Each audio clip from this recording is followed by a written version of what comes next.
Hello everyone.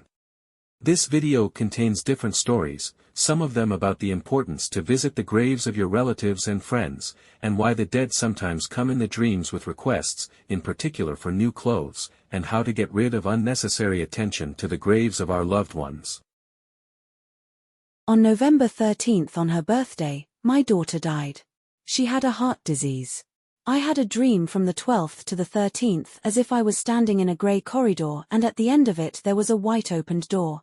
I saw a very bright white light from the door, and from there a high man in a black suit was walking towards me. I asked, "Do you come here for me?" But he pushed me away, and said that it was too early for me to go there, and moved on. I woke up and told my husband that something was going to happen. I felt it in my heart. And so it happened. I found my daughter dead in her bed. She died in her sleep. My heart is breaking into pieces. My soul hurts, and I don't know how to live with it. I work in an ambulance for many years. I saw different things. There were cases when you tried to pump a person with a defibrillator, and when he woke up, he grabbed you by the clothes, almost by the pelt of the neck, and screamed with eyes of the size of tomatoes, "Doctor, don't let me go. It's dark out there. There are monsters, there are snakes, and it's scary there." I can't convey this voice and all the details, but he survived. On the contrary, there was also a case where they pumped out a person, but he asked not to do this. He asked, "Let me go, it's easy there, nice. Please let me go." We tried not to let him leave, but he left anyway. Because the desire not to live took its toll. A lot of things like this have happened over the past 20 years. All the same.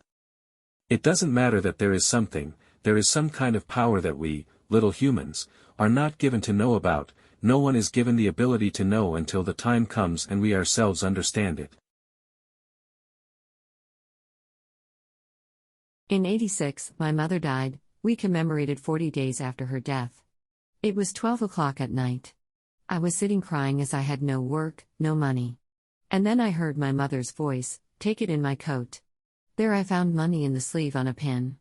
My mom helped me even after death, so I believe in the other world. Someone asked why you can't capture the soul. So it's very possible. In the 90s I worked at Kodak, where photographs were printed. It was common to take photographs at the funerals.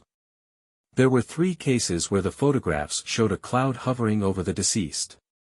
Someone might argue that this is a defect on the film. No.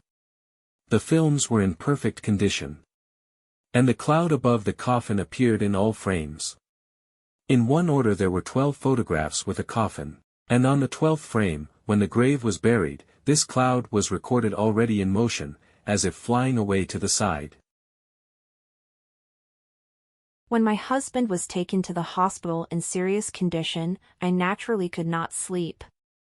And at night I went outside to get some air. I sat down on a bench, and suddenly a thunderous voice from above seemed to enter me through the crown of my head and said, "Your husband will die tonight." I jumped up and shouted, "What a nonsense!" And when I came to the hospital in the morning, they told me that he died at 3 in the morning. And about a month before his death, my deceased grandmother came to me in a dream and said that she had been sent for my husband. Believe it or not, it happened like that. I buried my son 17 years ago and my mother died after him. These are 2 irreparable losses of mine. May God protect you from this. Since we remain on earth, we must pray for the deceased, give alms in churches, light up candles. They feel it, and in answer they are praying there for us so that everything will be fine with us. I dreamed of my son and he said, "Mom, don't cry, I'm always with you. I am the sun on your face, a rain or a snowflake. Smile and live, and I pray for you." You know, when I come to the cemetery, they greet me with smiles. This is how my eyes see at this moment, and having photographed them on my phone and at home I look, they are sad. They wait for us on all holidays when we come to visit them. We need to keep their graves clean. This story happened to me personally. When I was still a child, 11 years old, we went to visit relatives, and when we were returning home, on the train, I dreamed of my deceased grandmother. As if I met her while walking along the rails in the forest. And there she was in front of me. And she told me that everything was fine with the boy. They met him there and everyone loved him. I woke up and naturally told my mother about the strange dream right away, and when we had already returned home, we found out that our friend's nephew, who was only a year old, had died and a letter addressed to my grandmother was put in his coffin, asking her to be there with a boy. Now I sometimes remind this incident. Of course, everyone was in shock then. It was somewhere in 1992. That is, there was no talk of any SMS, phones or fast communication. We found out about the deceased child through my dream.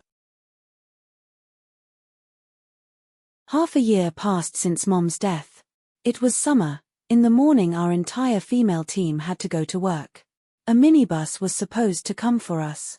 We had to go out of town, about 50 kilometers along the highway. The morning of this day I woke up and immediately heard a voice in my head, "Stay at home." I did not pay much attention to this and start getting ready for work. The voice persistently repeated these two words, "Stay at home." This began to stress me out, but still, without paying attention, I brewed a thermos and collected sandwiches. The voice didn't stop. My little son was sleeping on the crib. I began to understand that I needed to listen to the voice as my son had no one else but me. I phoned my colleague, and since I could not lie, I explained why I would not go to work. But she persuaded me to go to work. I was getting ready and going. The voice didn't stop for a minute. I arrived at the appointed place and we got into the minibus.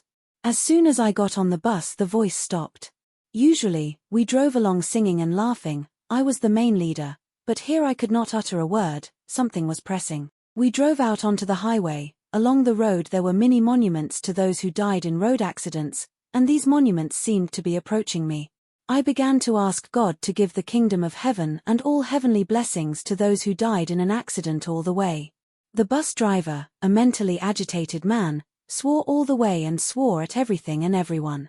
When we arrived at our destination and began to get off the bus, 2 security guards approached the bus and began to tell the driver that it was a miracle that we didn't get killed on the highway. It turned out that the nuts on the front wheels had fallen out, and the ones that remained were barely holding on. The driver reminded and was horrified. He forgot to fasten them, screwed them lightly, but forgot to tighten them and fasten them.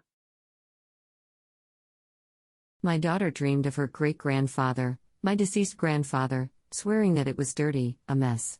I phoned my mother, she lives in another city, and asked her to go to my grandfather's grave and visit him. It turned out that someone was cleaning up their graves, and they threw branches and garbage on my grandfather's grave. Mom had to take it away. And he never came to me in the dreams again. I often found all sorts of rubbish on the graves of my relatives: red rags stitched with black threads, with needles crisscrossed, potatoes tied with red threads, red ribbons, and other stuff. I concluded that someone was casting love spells on someone. Most likely, a gypsy, because I once came across a young gypsy who said that she put artificial flowers on my brother's grave so that he would hand over them to her mother. If it was possible, I burned everything. Once I came without a lighter, and again found scraps. I took them with a stick and angrily stuck them into the puddle behind the fence, wishing that the creature that did that crap would disappear. Water also neutralizes these energies. The needles will definitely rust. After that I didn't find anything anymore. In 2009, my son died. Once in summer I had a dream. My son was standing in a dirty jumper and asked me for clean clothes, complaining that he was all dirty. I called my youngest son asking him to go to the cemetery, visit the grave. After my youngest son phoned me from the cemetery, I was simply shocked. Someone left a black magic things on my son's grave. 2 creepy dolls tied together with some kind of ritual symbols and terrible signs. The sight was really not for the faint of heart. The son threw all this, with gloves on, into the nearest trash heap. This is the story that happened to me. In our family there were 2 brothers who died as babies. One was 2 months old and the second was 8 months old. But I didn't know about it, because they were born before the war. I was the last child in the family and there were 4 older brothers, and I was about 10 years old, and then I had a dream that 2 little boys were asking me to help them get out of the hole. I tried but couldn't and woke up. I told my mother. She was surprised. And she said that the 2 firstborns in our family died before the war in Kharkov, and there are now buildings where they were buried. This is how I dreamed about them. We remembered them and ordered a memorial service at the church, and I never dreamed of them again. I'm a medic. I have been working in intensive care for 30 years. Of course, people died and mostly I didn't see anything strange. Only 4 to 5 times when the patient was dying. Out of the corner of my eye, with peripheral vision, I noticed how, from the left shoulder, as if some kind of shadow was slipping away. I caught it with peripheral vision, because the shadow was in motion. If I looked directly, I did not see anything. So, out of the corner of my eye, several times I noticed the movement of this light shadow. And always from the left shoulder for some reason, and under different lighting conditions, the shadow is so barely noticeable that if it had not been in motion, I would not have noticed it. And I didn't see anything else. I won't lie. What is this? From 2 to 4.5 years old I had a friend whom only I could see. I even called him by name. Then my brother was born and when I saw him, I said, "Mom, this is my Johnny." So they named my brother, and the invisible friend disappeared. For many years I have been worried about one miracle. When I was little, my grandmother and I lived at Uncle's village house in summer. One evening I was near the window, kneeling on a chair. I looked and 2 people were walking outside the window already at dusk. At that time I didn't know who they were, but now I know they were pilots in wetsuits. There were 2 of them wearing headsets, and one of them had a third headset hanging on his bent arm. They walked as if in a dream or as if they were looking for someone. Then watching the news I heard that a small military training fighter had crashed. 2 pilots were found and buried and the third burned down and was not found. No one saw this except me. Why did I see it? This is where the third headset comes from. That's all for today. Subscribe to the channel, leave your comment or a story and activate the notification bell not to miss our new videos. Bye bye.